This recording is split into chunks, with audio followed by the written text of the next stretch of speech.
alineando. Amén. Aparte de eso, hay una onda que está por ahí que la necesitamos. Pues con estas sequías terribles que tenemos, Dios es bueno. Mire, para este estudio bíblico, voy a usar este comentario que es A.T. Robertson. Si quiere, cópielo.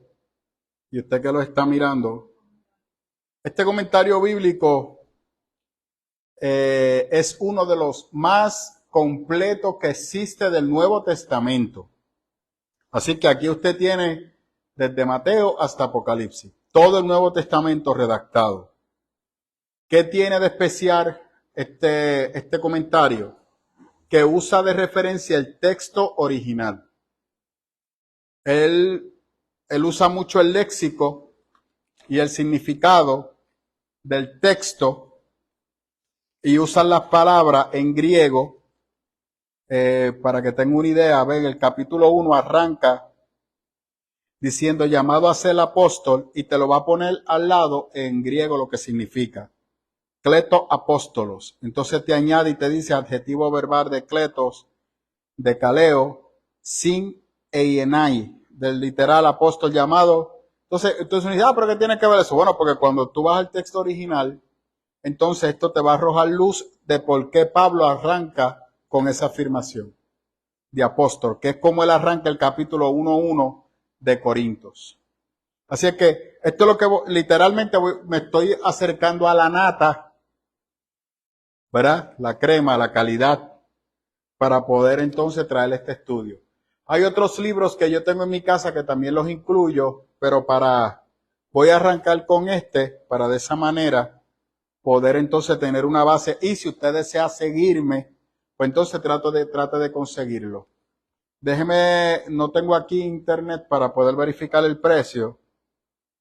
Yo no recuerdo cuándo lo compré y cuánto me costó. Se lo confieso, yo compro mucho en CLIE. Debe de estar sobre los $60. Sobre los $60. Pero es una fuente rica. Y si usted quiere estudiar la palabra del Señor y está presto para recibir esto, pues se lo recomiendo. Amén. Así es que vamos a orar para entonces dar inicio a este estudio bíblico. Señor, te damos gracias en esta noche por la oportunidad que nos permites de estar en este lugar para adorarte y para bendecirte, Señor, de una manera especial. Solamente tú mereces la honra, solamente tú mereces el honor. Y todo lo que hacemos, Señor, en este lugar que hemos consagrado como tu templo es para bendecirte y para adorarte. Te pedimos, Señor, de una manera especial que sea tu presencia haciéndose sentir en este lugar, que sea tu cuidado, tu amor, tu protección, y que de la misma manera, Señor, los hermanos que puedan conectarse mediante la red internacional, que puedan tener diferentes situaciones, diferentes luchas, que sea tu Espíritu Santo de una manera sobrenatural, haciéndose presente en la vida de cada uno de ellos. Te ruego, Señor, que por favor respondas y atiendas la petición y la oración de tu pueblo. Que seas tú, Señor, glorificándote en la salud emocional de tu pueblo. Que seas tú, Señor, glorificándote en la salud física de tu pueblo. Tanta necesidad, Señor, que hay en la iglesia. Pero de la misma manera, cuántas bendiciones hay en el cielo que no se han derramado sobre la iglesia, porque la iglesia no sabe pedir. Estamos entretenidos, Señor, en este circo mediático llamado mundo, Señor. Sin embargo, tu Espíritu Santo día y noche intercede delante de Dios, como dice Romanos, delante de tu trono por nosotros, Señor. Si pudiéramos internalizar lo que eso representa, nos diéramos cuenta que no estamos solos. Que no estamos solos, Señor, que no importa la enfermedad, no importa la crisis, no estamos solos. Tu palabra dice, Señor, que tú moriste en la cruz del Calvario, que resucitaste al tercer día y que esa muerte en la cruz del Calvario, trae sobre nosotros sanidad. No solamente sanidad física, sino también sanidad emocional. No solamente eso, Señor, tu palabra dice que resucitaste. Por tal razón, ninguna enfermedad tiene autoridad sobre el cuerpo de tu pueblo. Porque aun aquella que pueda vencer este cuerpo físico, no debe de vencer el alma y el espíritu que hay en nosotros, que día y noche clama ante tu presencia. Así que te pido por favor, Señor, que si cualquiera de mis hermanos está quebrantado de salud y esto le está afectando su salud emocional, esas cadenas se rompan en esta hora y que pueda recibir sanidad espiritual de una manera sobrenatural, Señor. Porque al final del camino, la enfermedad no puede ser mayor que nuestra relación contigo. La gloria y la honra es tuya. Amén. Bueno, hermano, ¿sabe qué iba a proponer? Y ustedes me dicen si están de acuerdo. Antes de empezar los estudios los martes, que contestemos preguntas sobre la predicación. Si a alguien le surgió una pregunta mediante la predicación. ¿Qué usted cree, Elizabeth? Porque hay veces que la gente en la predicación quiere hablar. Porque, de acuerdo. Y yo los entiendo porque la predicación nuestra es así, pero no debe de ser así, porque entonces se atrasa el orden y la idea, no, eso es correcto, y no es correcto. Y también la doxología pues se afectaría. Pero yo creo que puedo abrir espacio los martes antes de empezar. Unos 10 minutos exactos para que los hermanos puedan presentar sus preocupaciones relacionadas al mensaje o qué dudas le pueden surgir durante el mensaje. Pues yo estaba recapitulando la predicación y no sé si fui enfático. Creo que lo fui, pero si algún hermano no logró captarlo, que lo que yo estaba tratando de resaltar es, a la medida que tú te enfocas en la adoración a Dios, la restauración de tu casa y de los tuyos y de lo que Dios tiene para ti, Dios se encargará. No te enfoques en nada de eso. No te enfoques en la gente que te quiere hacer daño. No te enfoques en la gente con la cual tú tengas diferencia. Enfócate en adorar a Dios. No le dejes a ellos ningún tipo de espacio, déjalo. Porque al final su propia naturaleza caerá sobre ellos. A eso me refiero. Eso no tiene nada que ver el juicio de Dios. No es que Dios ha provocado eso. Es que lamentablemente la vida es causa y consecuencia. Si usted siembra caldo, ¿qué va a recoger? Espinos. Y eso no falla. Eso, mi hermano, eso no falla. Yo tengo claro que la vida eterna usted la empieza a disfrutar desde aquí. Y tengo claro que el infierno usted también empieza a experimentarlo desde aquí. Amén. Así es que en eso fue que lo quise concentrar el domingo. Y la verdad es que Marta escogió esa porción bíblica y yo estoy casi seguro que ella no se dio cuenta. Y a eso es que yo me refiero cuando el Señor nos dirige. Que a veces nosotros hacemos algo en el Señor y no nos damos cuenta y estamos esperando bombos y platillos para que eso ocurra, y de una manera sobrenatural Dios nos usó para algo que parece algo pequeño e insignificante, pero Dios me usó. Entonces cuando alguien lo explica, uno dice, wow, qué cosa brutal, como Dios me usó para eso, pero en el momento usted no lo vio. Y es que así es como fluye el Espíritu del Señor. El Espíritu del Señor no está como hacía Barba Azul, que mandaba los clarines al frente de él y pasaba con toda su riqueza mostrándola, pavoneándose de lo rico que era. El Espíritu Santo no es así. Él trabaja en el silencio, en el silbido apacible. ¿No sabe quién es el Barba Azul? Claro, yo te voy a decir quién es, la Bella y la Bestia. La Bestia es Barba Azul. En la vida real existió. No como Disney lo presenta, pero era una persona malvada. Por eso le decían la Bestia, porque era un salvaje. Hacía unas cosas horribles en la comunidad. No te quiero decir alguna porque nos desvirtuamos del tema, pero antihumana.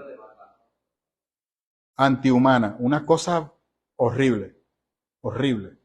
De hecho, está catalogado como uno de los hombres más siniestros sobre la que ha pasado sobre la vida de la humanidad. Con eso te digo todo. Peor que Hitler. Pero Disney cambió la imagen y lo presenta como alguien que puede ser transformado por el amor de una princesa. ¿Te escuchó?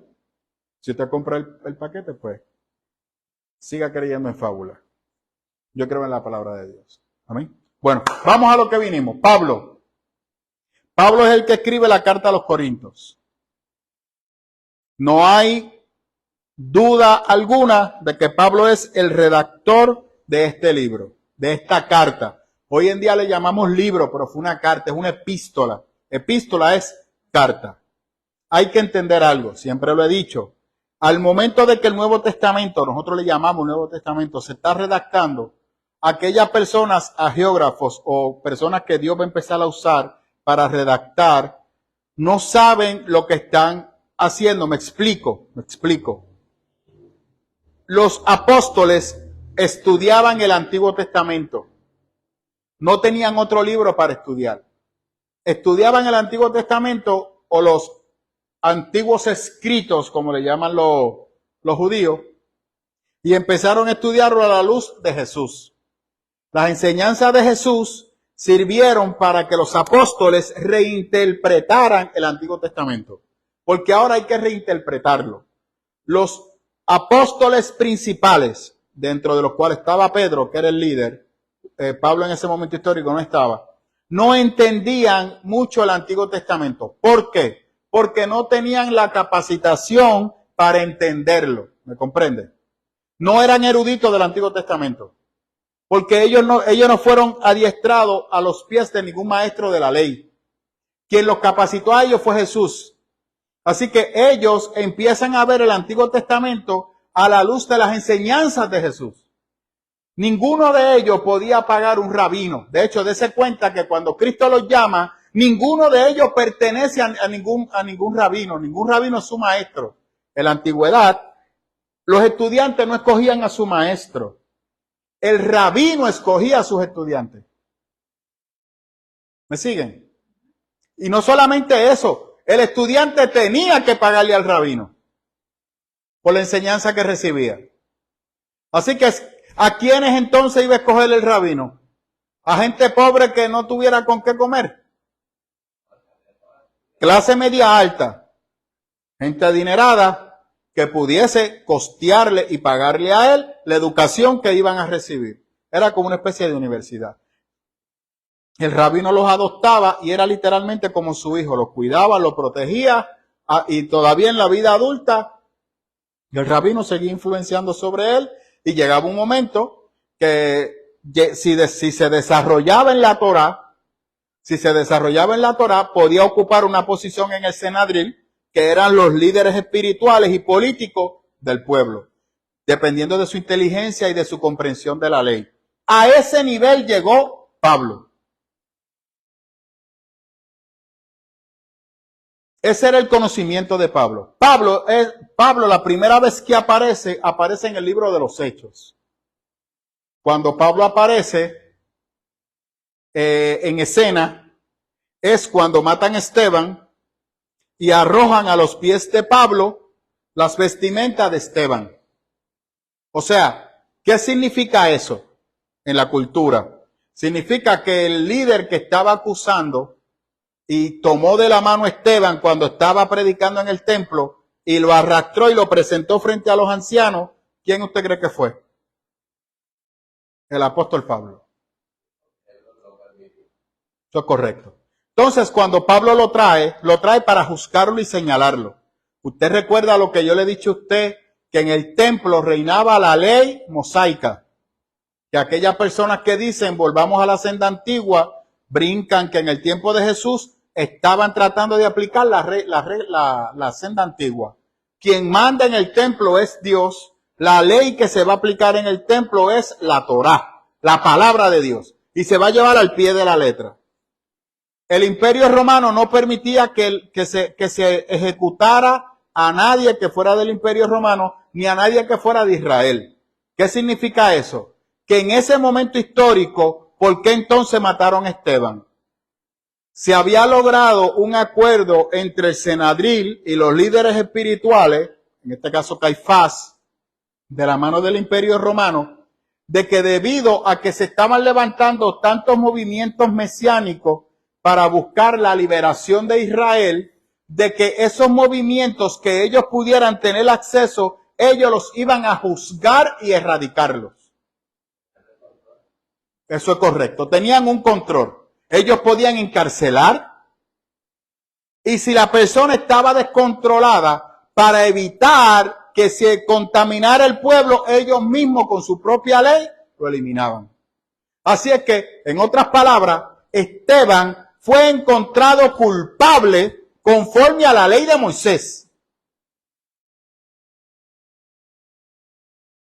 En Deuteronomio dice que aquel que sea parte del pueblo y predique otro Dios que no sea el Elohim, el Eterno, y que no crea que el Eterno es uno, no dos, uno, ese debe de ser destruido, eliminado, lapidado. Así es que Esteban fue asesinado conforme a la ley mosaica. Volvamos a la senda antigua. Amén. Entonces, Pablo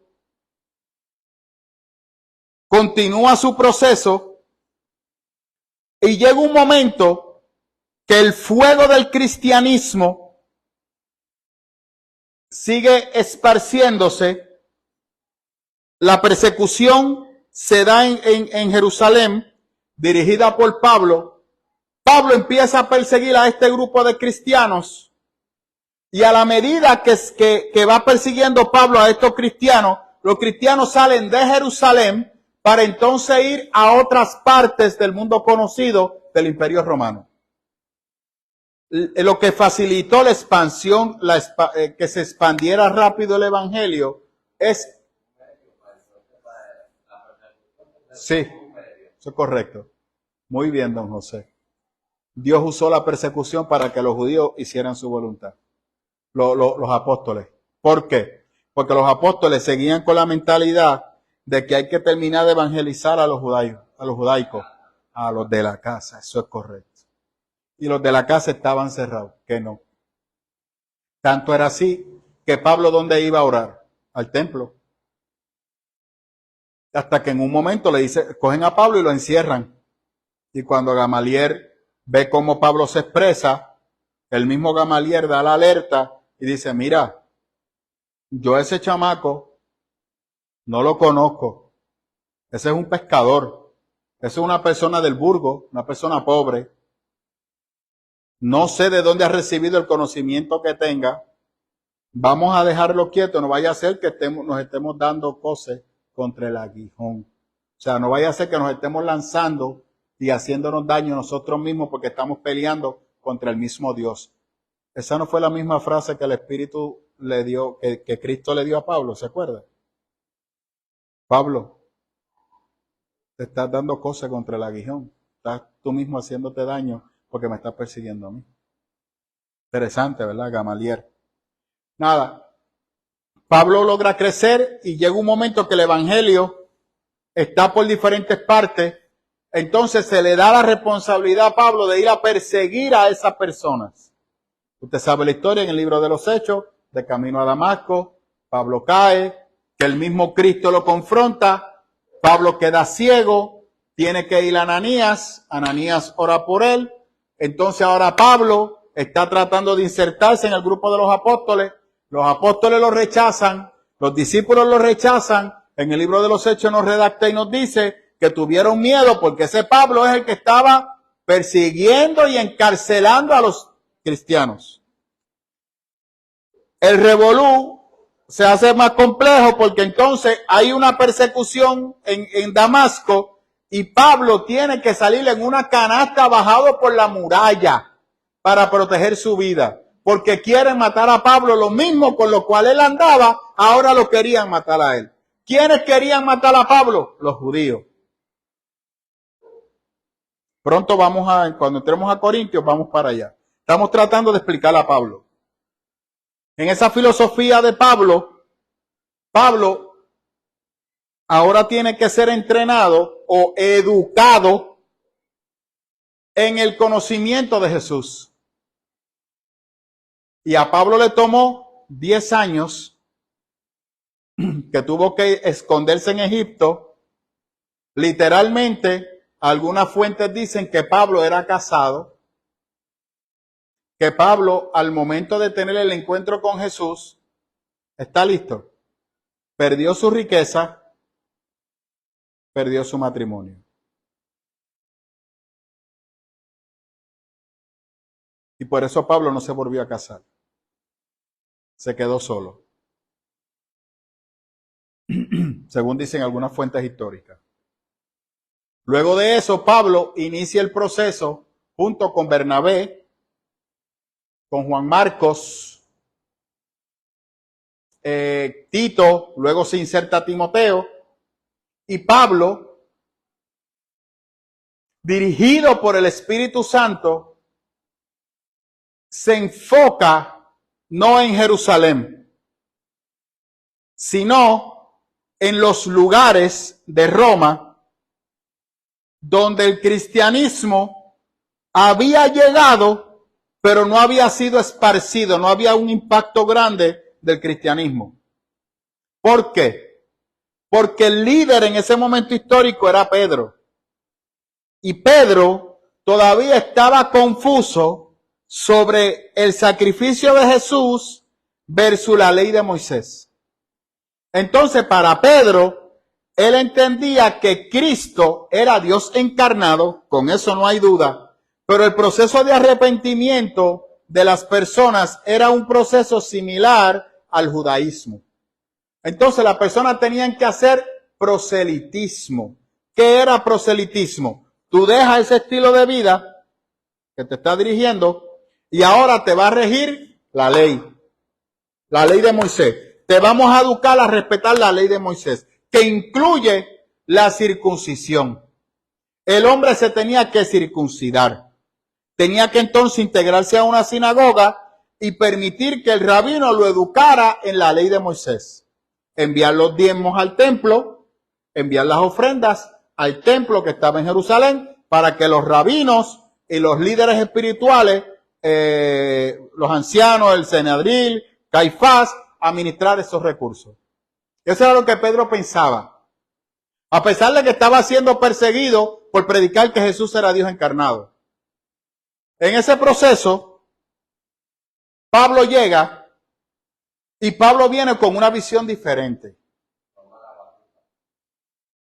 Literalmente sí, don José. ¿Por qué? Porque durante los 10 años en Egipto, Pablo empieza a ver la palabra y es Pablo quien puede comprender a cabalidad que la iglesia ahora es formada y dirigida por el Espíritu Santo.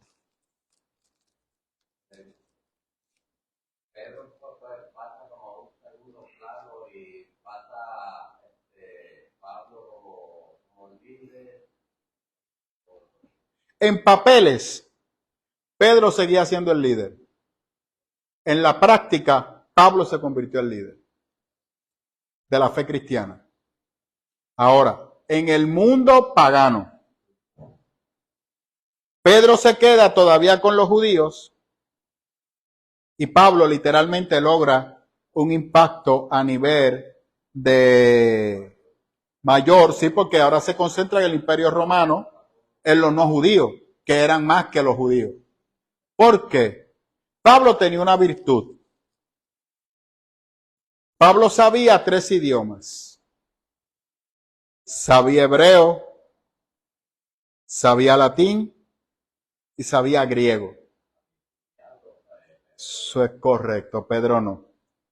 Y no solamente Pablo hablaba griego, hablaba los 2 tipos de griego, que es el griego de la gente común y el griego helénico, que es el griego fino, las palabras sofisticadas, Pablo las dominaba, Pedro no. Pedro solamente sabía arameo y hebreo, porque los judíos eran educados en arameo y hebreo. El arameo se conservaba para el templo, era el idioma religioso, pero los judíos lo dominaban. Y el griego, el hebreo, perdón, pues era el que la gente hablaba. Y de hecho, y hay lucha sobre eso porque muchos concluyen que lo que se hizo fue que el hebreo fue tomando como que un segundo plano, se queda el hebreo y el griego. Así que posiblemente Pedro hablaba griego, koiné, de la gente común, porque fue el que empezó a dominar. Y recuerde que Pedro era de Galilea. Y Galilea era una especie de camino para las construcciones romanas que se desarrollaron allí. Entonces Pedro tenía que buscársela. Era un obrero. Ahora, Pablo inicia su ministerio y empieza a predicar a todo el mundo conocido, porque Pablo, al ser romano, porque nace en una provincia romana, es marcado como romano y recibe la ciudadanía romana. Esa ciudadanía romana le abre puertas y puede ir a diferentes lugares. Que Pedro no, por ser judío, totalmente judío. Pero, pastor, Pedro nace en Galilea y Galilea era un bastión romano. No, Israel era un estado vasallo romano. En otras palabras, Roma no reconocía a Judea o a Israel como parte de Roma. Era simplemente un territorio que tenía que pagar impuestos y los que vivían ahí eran sujetos, eran personas reconocidas, pero no tenían el mismo nivel que romanos. Es como la ciudadanía americana, que nosotros exactamente hoy celebramos, que en el 1948 se firmó el Estado Libre Asociado de Puerto Rico, donde se le da a los habitantes de Puerto Rico la ciudadanía americana por ser parte de un territorio americano. No como Estado, sino como territorio. O sea, previo a eso aquí no había ciudadanía. Exactamente lo mismo. Eso hace que Pablo vaya predicando por todo el mundo conocido y en el proceso Pablo es el primero que empieza a fundar comunidades de fe. Grupos pequeños que se reúnen a estudiar a Jesús. Estudiar a Jesús y su ministerio. ¿Me siguen? Al estudiar a Jesús se incluyen los rollos. Entonces Pablo empieza a hablar de Jesús, el ministerio de Jesús, lo que representó la muerte de Jesús, lo que representó la resurrección de Jesús, y que en Jesús, Pablo es el primero que dice que en Jesús se cumple toda la ley. Es importante la carta a los romanos. Es Pablo el que recibe el conocimiento del Espíritu Santo que le hace entender que ya los sacrificios no son necesarios porque ya el mayor sacrificio lo hizo una persona o un ser que nadie lo puede sustituir. Dios mismo se sacrificó. Dios mismo se sacrificó. Y esa acción de parte de Dios, Pablo la interpreta a la luz del sacrificio de Abraham y de Isaac. Cuando Dios le dice a Abraham, yo me proveo mi propio sacrificio. Y Pablo interpreta que lo que Dios estaba preparando era el camino para él mismo morir por la salvación de los seres humanos. Es el Pablo que lo interpreta. Es Pablo que dice, ya la ley, olvídate de la ley no salva, tú quieres ser salvo, ven a la cruz y mediante la cruz, por default, cumpliste toda la ley. Pablo explica en Romanos, porque la ley no te salva de pecado, la ley te hace saber que tú estás en pecado, pero no borra el pecado de ti, te deja con la carga del pecado. Y tienes que esperar al sacrificio para que tu pecado se cubra. Y de esa manera puedas tener acceso a la presencia de Dios. Y Pablo dice, pero con Cristo el pecado no se cubre, se borra. se radica. Amén. Eso está brutal. Entonces, cuando Pablo sigue llevando ese mensaje, hay un problema. Hay un problema. A los judíos no les gusta el mensaje de Pablo. Lo encuentran en contra de la ley de Moisés.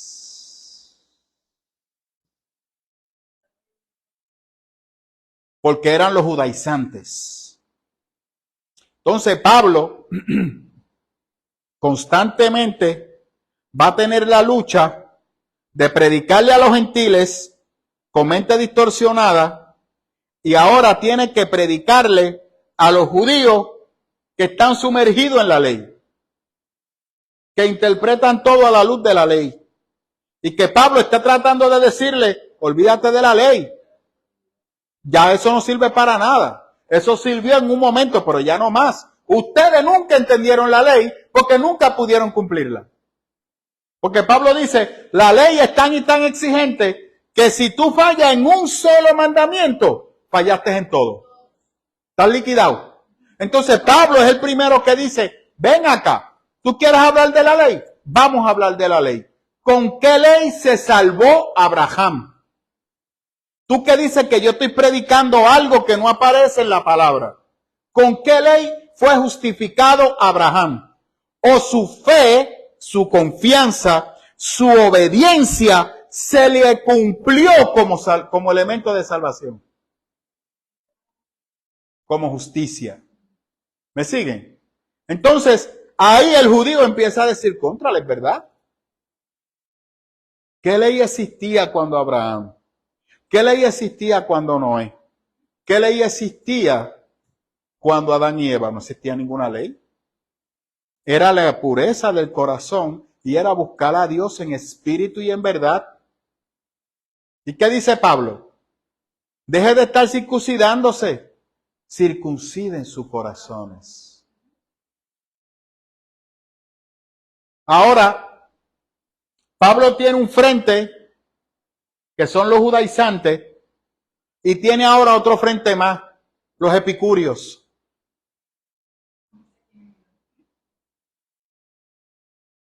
Los epicúreos tenían una clase de mezcolanza que tenían parte de la ley de Moisés y tenían parte de los pensamientos filosóficos griegos que creían en la libertad del cuerpo, en la libertad de los placeres. Los placeres son dados por Dios, ¿por qué tenemos que restringirlos? Más bien tenemos que disfrutarlos. Ellos creían en la separación de alma, cuerpo y espíritu. Y que para ellos no importa el pecado o la decisión que tú tomes con el cuerpo, el alma no se puede contaminar porque el alma es muy pura y esa irá a la presencia de Dios. En síntesis, esa era la filosofía de los epicúreos. Y Pablo en Corintios tiene que pelear contra esos dos grupos. Dios bendiga a Pablo.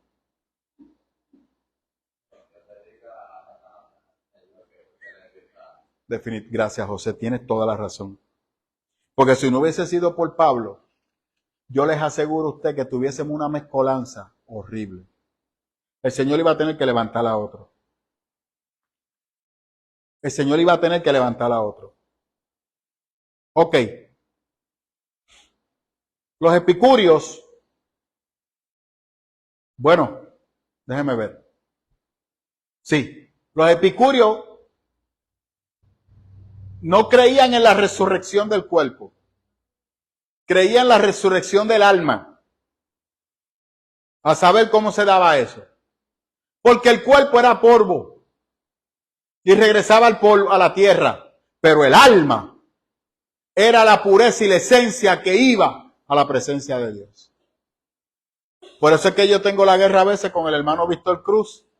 Cuando viene a citar a Ezequiel, la Reina Valera 1960, que la cita y dice, el alma que pecare, esa va a morir. Y la lenguaje actual dice la humanidad, el ser humano, el hombre que peca, está liquidado. Así que el pecado afecta a todo tu ser. Pablo tiene que explicar lo que es la resurrección. La gente no sabe lo que es la resurrección. Porque el judío tenía, yo he explicado aquí desde hace tiempo, hablaba sobre lo que era la muerte para los judíos. Los judíos creían que cuando una persona fallecía iba al Seol.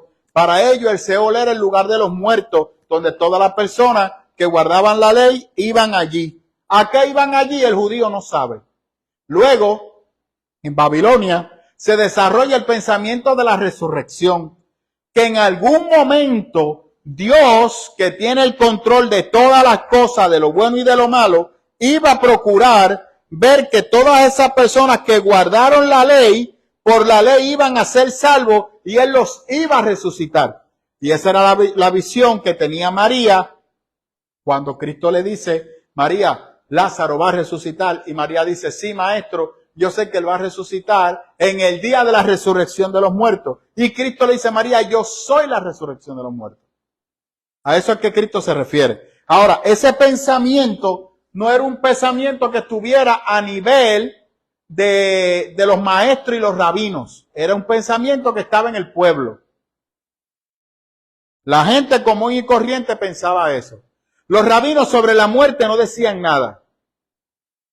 Silencio. Al día de hoy los rabinos siguen igual. ¿Por qué? Porque la ley no habla de la muerte. No se sabe qué pasa con las personas cuando mueren.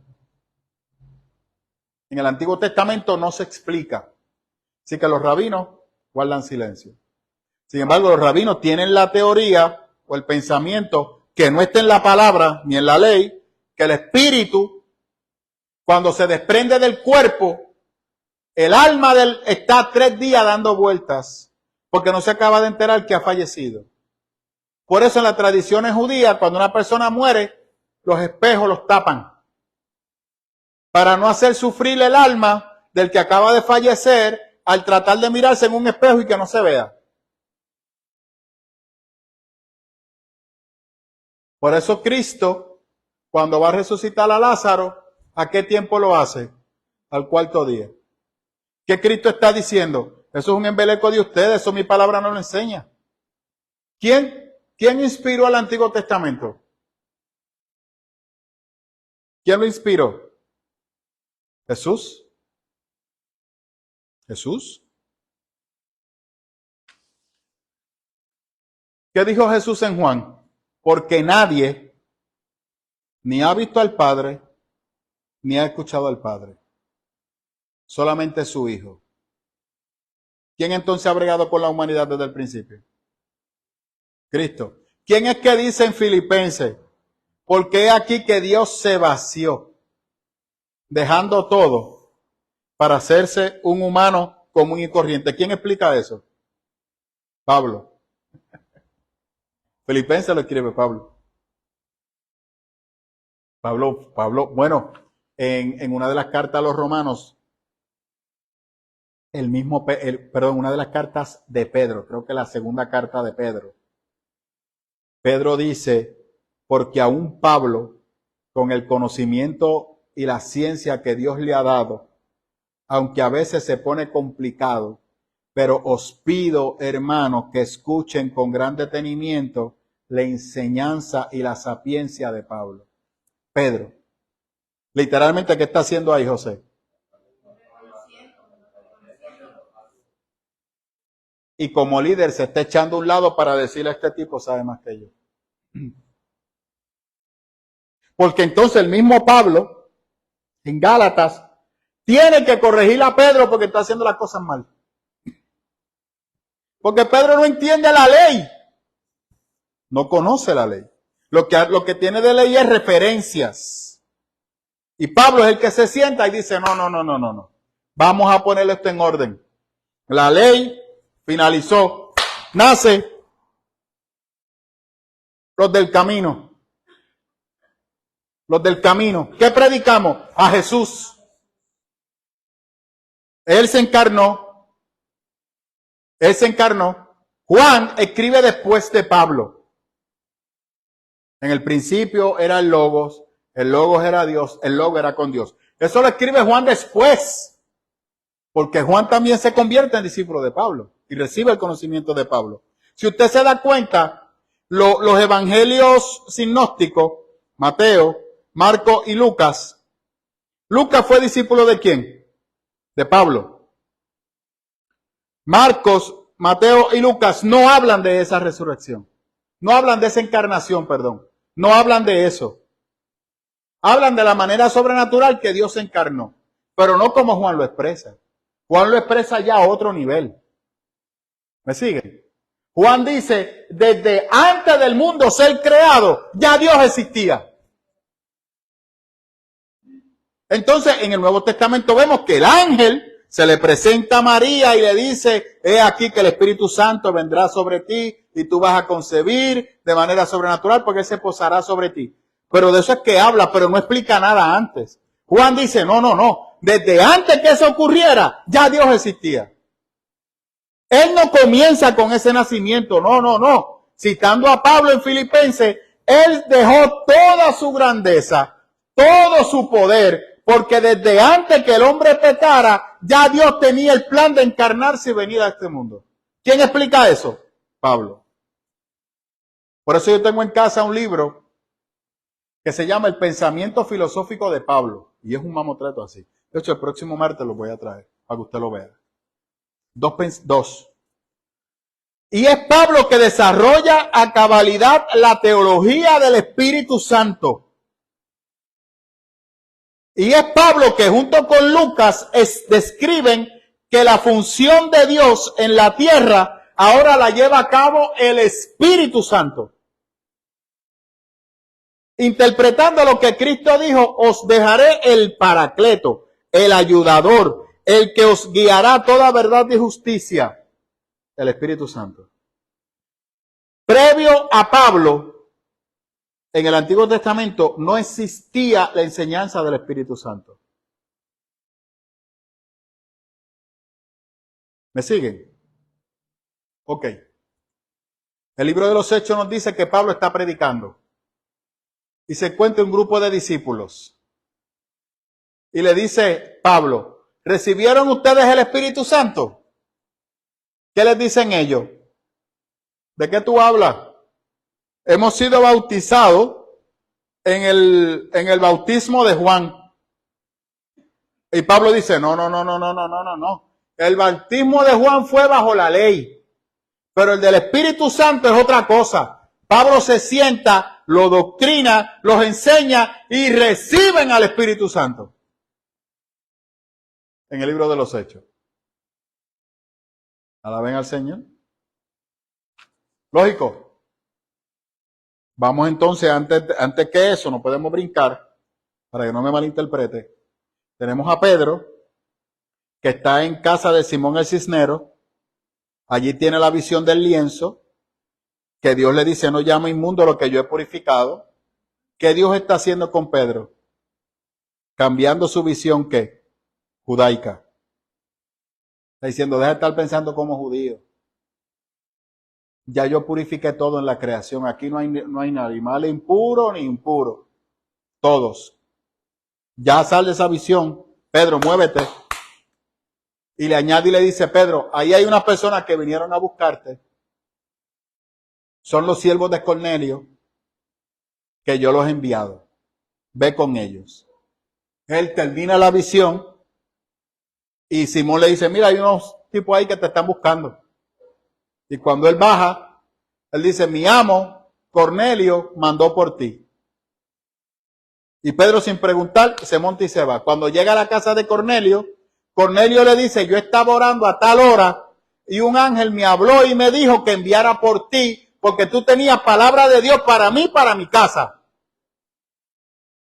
Allí llega Pedro, predica y de repente el Espíritu Santo llega a aquel lugar y se posa sobre todas aquellas personas, visible. Y Pedro dice, ¿cómo es posible que esto los gentiles lo estén recibiendo? Pedro no lo entiende.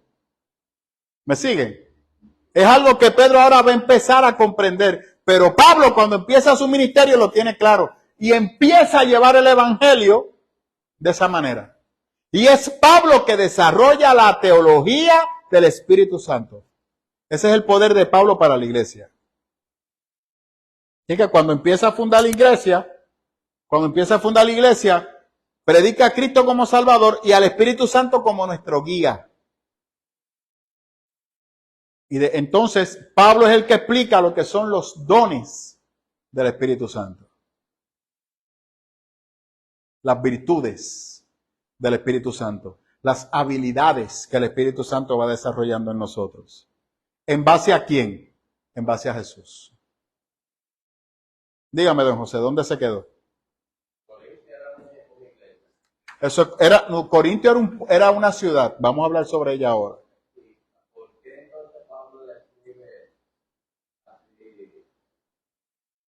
¿Vamos ahora? No, vamos ahora. En ese proceso, Pablo logra predicar a todo el mundo y va fundando comunidades de fe. Y esas comunidades se van ubicando regularmente en Asia Menor, donde hay muchas ciudades con mucho tráfico de personas. Ahí está Éfeso, ahí está Filipo, ahí está Atenas, ahí está, Dios mío, todos esos nombres griegos que Pablo predicó. Y dentro de los cuales está Corintios. Corintio era una ciudad y estaba ubicada de una manera estratégica, donde a su alrededor tenía, un momentito para agrandarlo aquí, tenía el mar de Adria,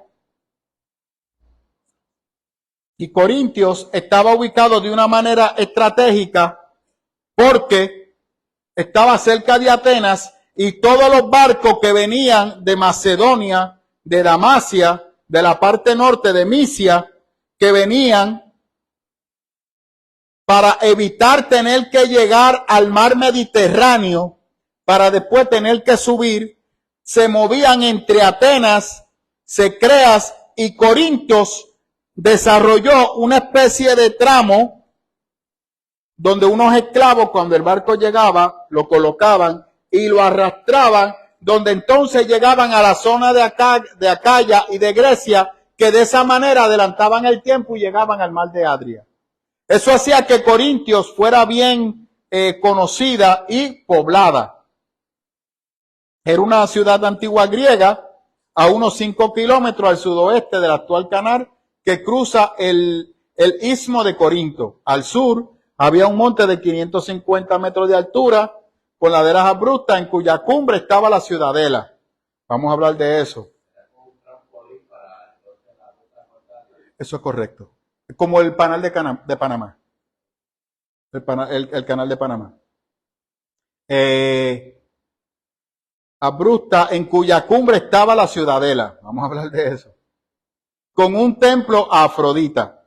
La ubicación de Corinto es la única conexión terrestre entre Grecia por el norte y el Peloponeso, como también el hecho de que la ciudad tenía puerto en 2 golfos. Lo hacía muy importante y rica. En tiempos antiguos, a menudo, los barcos pequeños eran arrastrados por tierra sobre unas vías que lo llevaban al Golfo de Sarónico hasta el Golfo de Corintios y viceversa. O sea, que era de los dos lados, por tierra. Lo mismo, lo que pasa es que, como yo le explicaba, el barco se subía y ellos habían hecho mediante unos troncos para que entonces el carro se pudiera mover, el barco se pudiera mover con los esclavos. Recuerden, no piensen en cruceros ni en barcos, eran veleros.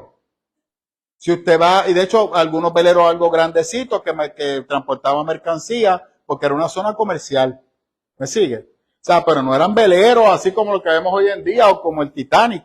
No era nada de eso, eran barcos grandes son pesados, más la carga, eso es correcto, don José.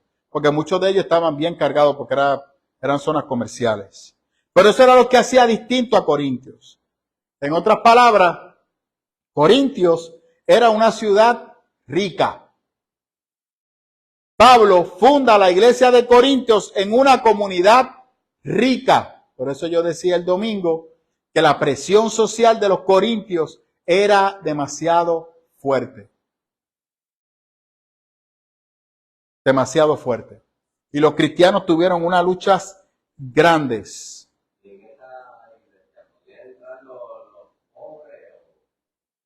Eso es lo que vamos a ver a la medida que vayamos estudiando el texto. Porque es en esa iglesia que Pablo dice, ustedes están dividiendo el cuerpo de Cristo, porque están comiendo la cena en pecado. Recuerden que en todas las comunidades griegas había desigualdad. Eso no es diferente. Recuerden que donde está el ser humano, lo tenemos que seguir viendo igual, don José. Y lamentablemente, como las personas, mire, como yo decía el domingo, que, que lo pasé por debajo del plato y nadie lo vio. Yo creo que Elizabeth lo comprendió. En muchas comunidades de fe hoy, el predicador o el pastor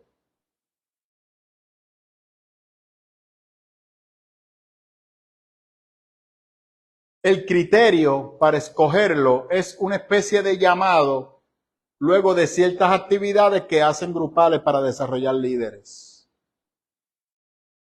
Y en ese proceso de desarrollar líderes, las personas desarrollan una oratoria que les permite llevar un mensaje de una manera efectiva.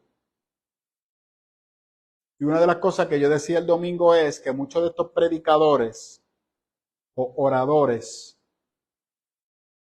tienen la capacidad de comunicar un mensaje y son respaldados por un grupo de pastores que tienen una base de datos donde las predicaciones se colocan. Alguien las desarrolló y las puso ahí.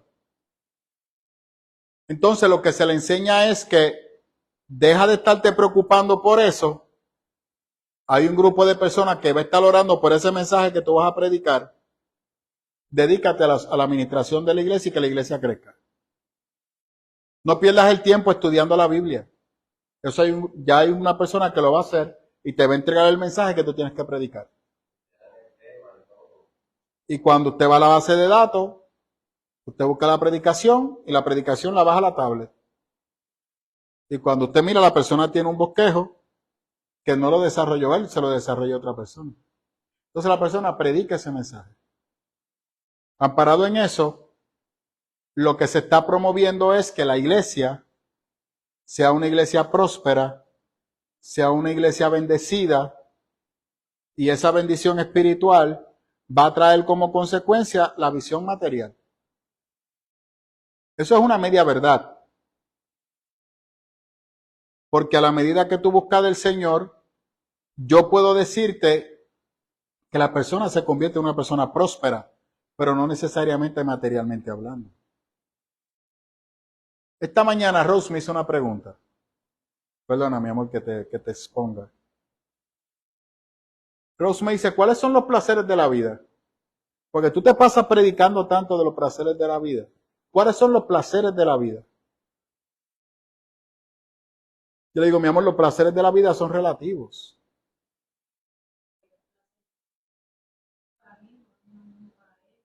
Ni para mí. Lo mismo para mí, no lo mismo para usted ni para José. Yo decía, es que puede ser que el placer de la vida para un abuelo es disfrutar a sus nietos.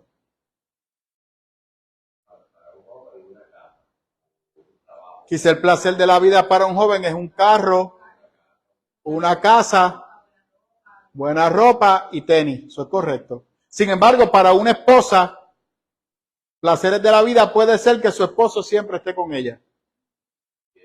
Y ella se sienta amada y protegida por ese hombre. Y para una persona anciana, los placeres de la vida es saber que ese hombre ha estado con ella toda su vida a pesar de las altas y bajas. Y que tenga comunicación con sus hijos y con los nietos. Para ese hombre, Quizás los placeres de la vida es ver la sonrisa de su esposa y ver a su esposa en salud. ¿Me sigue?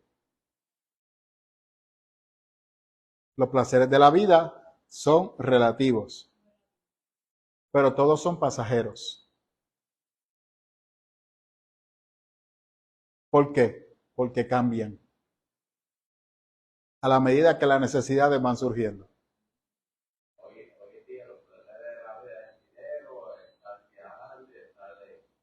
Por eso son subjetivos y pasajeros. Lo material, de hecho, Elizabeth, no nos demos engaño. ¿Qué es lo que se nos dice de los cristianos?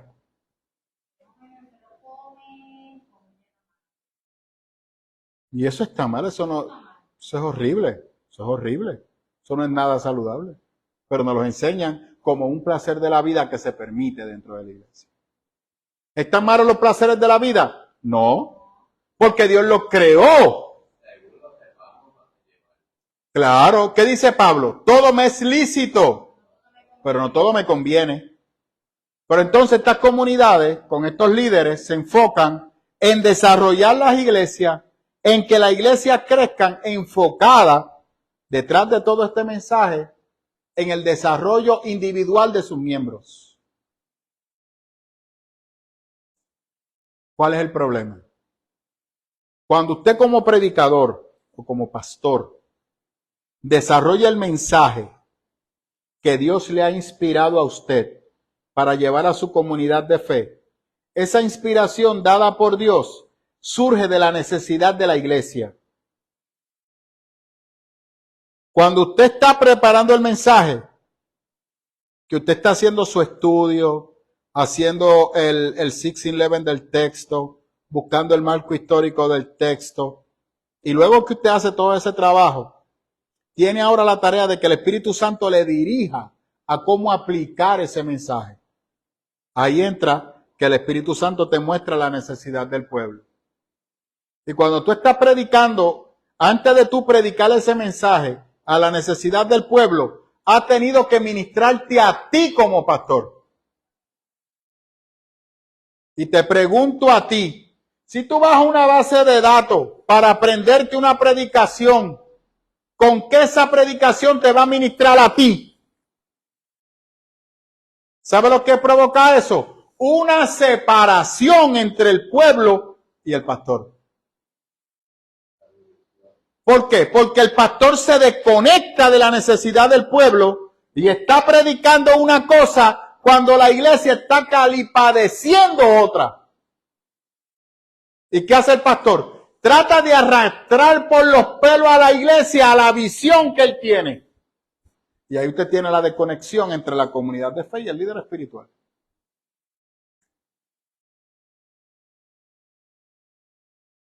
Alabe al Señor, si puede.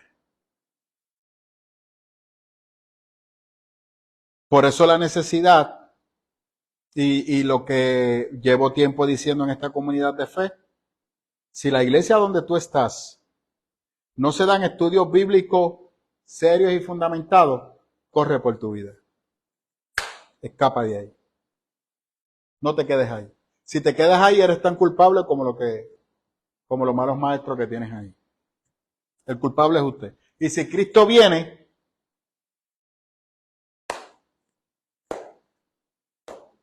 como la inocencia de Verdejo, está en juego. A ese nivel. Está en juego. Le pido perdón. No, pero pastor, ¿cómo va a ser? Sí, porque el no conocimiento de la ley no te exime de cumplirla y de respetarla. Si tú piensas, y vamos a la praxis, al texto. ¿Qué dice el texto? Las bodas. Yo creo que es el más práctico. Las bodas. Todos los invitados de la boda. ¿A quién se invitaron a las bodas? A todos los que encontraron. Todo el mundo. Amén.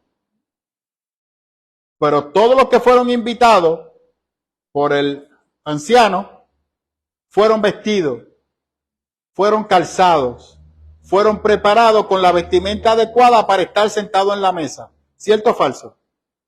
Pero hubo uno que brincó el proceso. Tenía prisa, tenía hambre.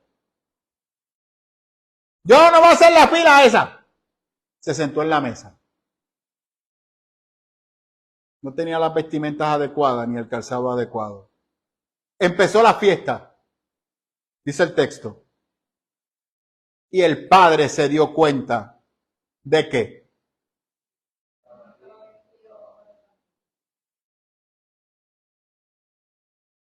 ¿qué le dijo él? Oye, gracias porque te esforzaste. Gracias porque lo que importa es la intención. Gracias porque a diferencia de aquellos que me rechazaron, tú estás aquí. Yo te voy a transformar. ¿Eso fue lo que pasó? ¿Qué le dijo? Le dijo a los siervos, cojan a este y sáquenlo de mi presencia y llévenlo al lugar de fuego y azufre, al tormento eterno. ¿Me escuchó? Tu salvación está en juego. Porque estás en una comunidad de fe que te están enseñando de manera incorrecta. Escapa por tu vida. Por eso lo digo. Porque si Cristo viene, la ignorancia no va a ser una excusa para tú ser salvo. Te va a salvar tu santidad y tu consagración al Señor. Y de hecho, hoy en día tenemos que definir lo que es santidad. Lamentablemente.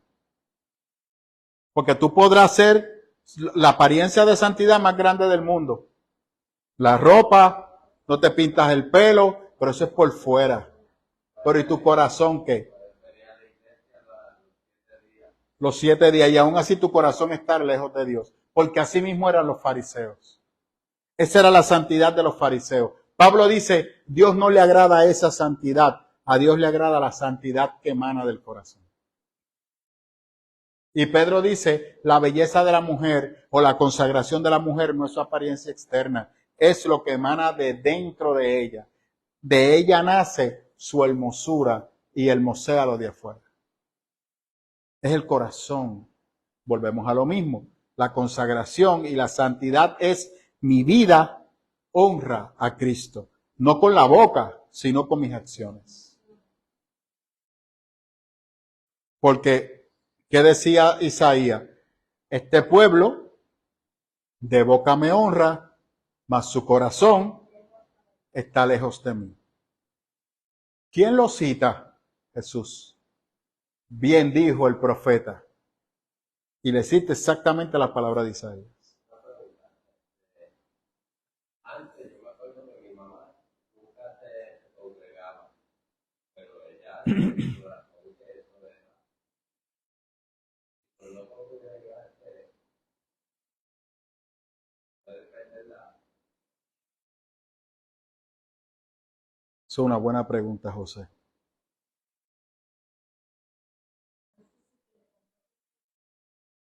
Totalmente. Ahí yo no me atrevo a decirte porque hay una parte que Pablo explica que la revelación de Dios se da en diferentes maneras. Pablo habla y dice que Dios se revela a través de la naturaleza y se revela mediante Jesús. Y aquellos que pueden ver a Dios mediante la naturaleza pueden ser salvos. Pero también Pablo dice que la salvación la da Jesús.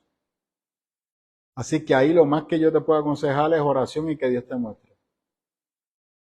¿Por qué? Porque yo no sé. Yo no sé quién va al cielo y quién no.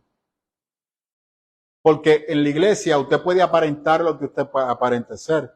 Y a mí usted me va a convencer porque yo soy un hombre y yo veo lo de afuera, pero yo no veo el corazón. Eso era lo que usted enseñaba el domingo. Esa es la clase del domingo. La cizaña y el trigo. ¿Y qué dice el Señor? Es yo soy el que va a determinar cuándo, porque ustedes ven la apariencia, pero yo veo el corazón. No sé qué decirte, José. Quizás sí, quizás no. Dios te va a contestar, o cuando estemos en su presencia la vas a ver. Si está allí, ya tú sabes que está seteada. Confiemos en el Señor que así sea. Eso es lo que nos queda. Ahora, de hecho, y eso es importante, gracias José por traerlo. Pastor, pero antes la gente no sabía leer ni escribir. Sí, pero el Espíritu Santo obraba de una manera diferente. capacitaba a las personas, porque no tenían los recursos para leer y escribir. Hoy en día usted es un vago, porque nosotros tenemos como 500 traducciones de Biblia, tenemos la Biblia hasta para el celular, para las tablets, y nadie la quiere leer. Por vago. Muy diferente el tiempo. Hoy en día, Puerto Rico, hablamos de Puerto Rico, República Dominicana, Costa Rica, toda esa parte de Sudamérica, la gente sabe leer y escribir. No será muy ducho, pero sabe leer y escribir, porque han sido ya educados. Y la Biblia se ha traducido en todos esos idiomas. Así que no hay excusa. Por eso Mateo dice que en los últimos años el amor de muchos se apagará. Y Pablo, le dice a Timoteo, en los últimos tiempos la gente tendrá comezón de escuchar, pero desean escuchar lo que desean escuchar. No la palabra de salvación, no la palabra de restauración, sino palabra que llene sus emociones. Alabe al Señor. Esto está bueno, porque no vinieron, no se lo van a perder porque se está transmitiendo. Pero no es lo mismo, gracias Elizabeth, no es lo mismo. Sé que usted se lo perdió. Esa es la introducción a Corintios. Déjeme ver si se me queda algo.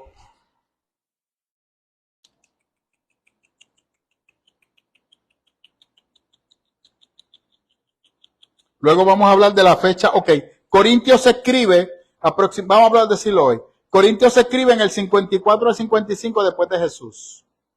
Esa fecha la podemos ver en Corintios 16, 8, porque Pablo iba a celebrar Pentecostés. Y en base a ciertos elementos que están en la carta, se puede concluir esa fecha, del 54 al 55 después de Cristo. Otra cosa importante,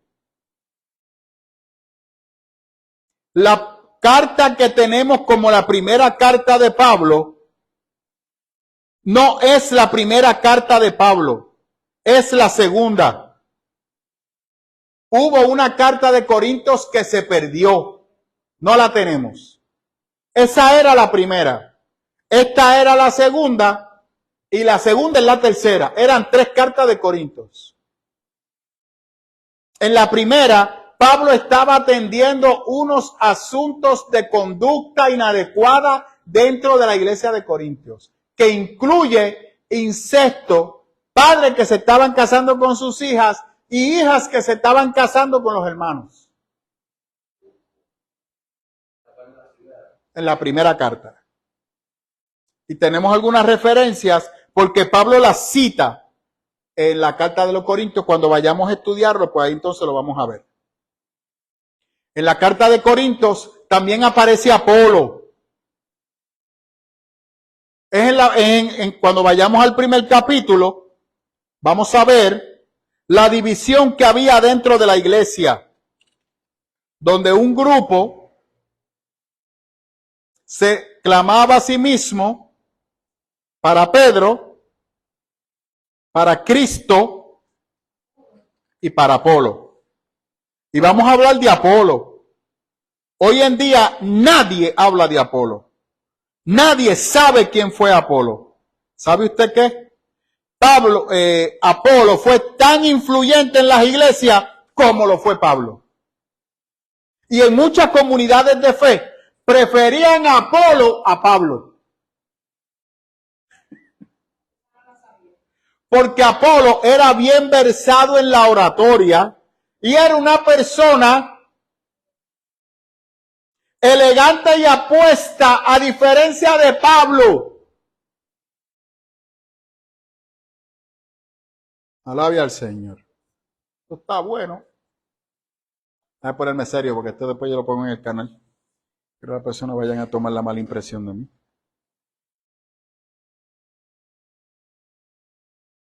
Así que Pablo, de hecho, Pablo nunca se quejó de Apolo. Apolo aparece en el libro de los Hechos y es educado por Agripa y no me acuerdo quién fue el otro, que educaron a Apolo, y Apolo estuvo varios años con ellos siendo educado en la palabra, y Apolo fue tan consagrado a la palabra como lo fue Pablo, y murió predicando el evangelio. Desde que conoció a Cristo su vida fue transformada. Y junto con Pablo fueron personas que impactaron el mundo grecorromano, que luego lo que hace que las iglesias se esparzan. Así que contestando la pregunta de José, cuando hablamos de Corintios, Corinto es una ciudad, pero Pablo se está refiriendo a la iglesia que está en la ciudad de Corintios. Lo que pasa es que recuerden, en aquel tiempo las iglesias no tenían nombre. De hecho, nos vamos a dar cuenta que Pablo le escribe la carta a la familia de Chloe. Chloe era una mujer. Y luego nos vamos a dar cuenta cuando entremos en la carta que Pablo hace una saluda a una comunidad de fe que está en Corintios, y de las personas que nombra, la mayoría de esas personas son mujeres.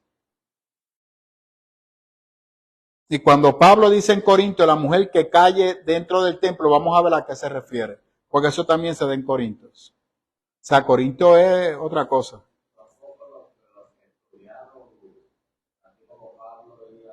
Sí. En aquel momento histórico, sí. De gente común y corriente. Eso es correcto, José. Muy bien. ¿Qué más me quedaría? Ok. Pablo va a hablar sobre la vida de los creyentes. Recuerde que es en Corintios donde se le pregunta a Pablo sobre cómo debe de atenderse los conflictos entre los hermanos, porque los hermanos estaban llevando las diferencias que tenían entre ellos, iban a los jueces paganos a presentarla, y Pablo habla sobre que esas cosas deben de atenderse de manera local. Pablo explica la resurrección, y hay un capítulo bien hermoso que es Primera de Corintios 12, que Pablo habla sobre el tiempo de la resurrección y cómo se va a dar. También habla de la manifestación de los dones del Espíritu Santo, y también Pablo exhorta a los hermanos que aporten a la causa de la necesidad de los pobres en Jerusalén, para que los pobres, cuando habla de los pobres, habla de las viudas, de los niños y de los esclavos que se estaban incorporando a las comunidades de fe en Jerusalén. No, dice, ya dejen de estar enviando dinero al templo. Envíelo a las comunidades de fe para ayudar a los necesitados. Porque entonces en Jerusalén se forma la primera institución de fe, que se le puede llamar la primera iglesia, y el pastor de esa iglesia fue Santiago. Entonces ellos empiezan a congregarse individual, separándose de los judíos. Entonces ya no van al templo, sino que se siguen reuniendo en casas. De hecho, Pablo en un momento histórico tiene que ir a ese grupo de líderes, los apóstoles.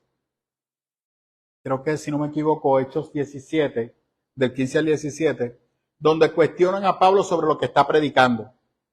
Y Pablo va delante de ellos, por respeto, y se reúne con ellos. Y les explica lo que él está predicando. Y lo cuestionan. Sí, porque Pablo seguía sometido a los apóstoles. Y tenía respeto por los apóstoles, aunque discrepara de ellos. Siempre estuvo sometido a la estructura que Cristo dejó. Porque para Pablo esa fue la estructura que Dios dejó. Y él la respetaba. Nunca la cuestionó. Amén. Yo creo que hasta aquí lo podemos dejar ya el próximo martes. Sí. Ellos tuvieron una buena relación. Tenían altas y bajas, como toda relación. Recuerde que Pablo no era fácil. Claro, y se discuten, claro. Recuerde que Pedro es un hombre transformado. Pedro es el que dice tolerados los unos a los otros. Y Y luego el mismo Pablo habla muy bien de Cefas y se refiere a Pedro y habla con él de amor y cariño. O sea, y gracias por traerlo, Elizabeth.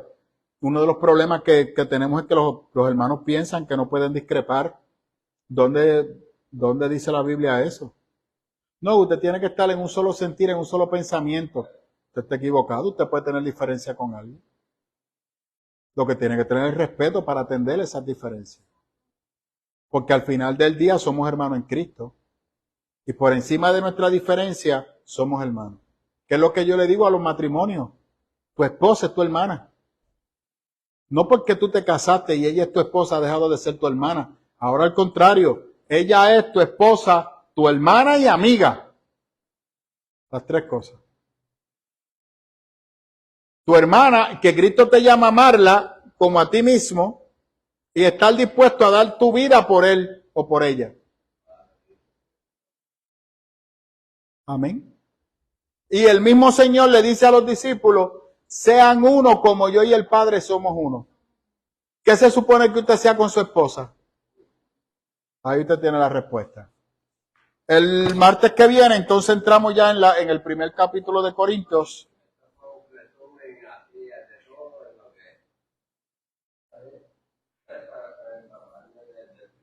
Y empiecen ya desde ahora a leer el primer capítulo. Y el libro, entonces le voy a traer la información el próximo martes, donde se puede conseguir.